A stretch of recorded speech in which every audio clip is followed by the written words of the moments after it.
Hi guys, today we're going to be going over contact rolls such as the chest to chest and the chest to back.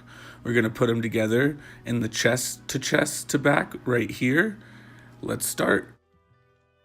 The first step is going to be having a full contact chest roll. You can start by keeping your hoop in hand, throw it between your thumb and finger, and let it roll all the way over.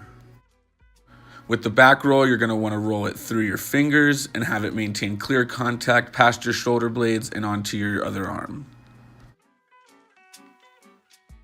Here is a slowed down version of the chest to chest roll.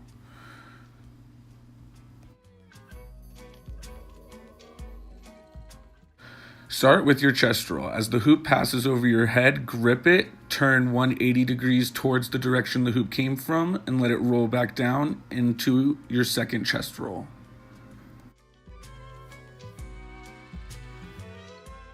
This is your chest to back roll.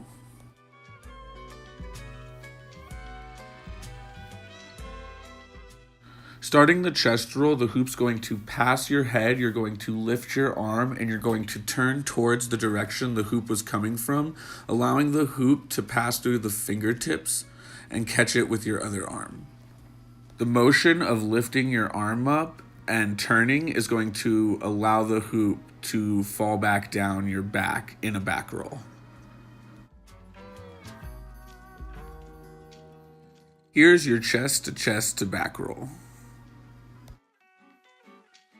Starting with the chest roll, allow the hoop to pass over the shoulders, past the head, grip the hoop, and turn the direction the hoop was coming from, keeping the hoop in plane, and then returning the chest roll. As the chest roll begins, bring your arm up and allow the hoop to pass through the fingertips as you rotate back the other direction and allow it to fall back into a back roll. Thank you guys for checking out my tutorial. Let me know if you guys need any help with anything else.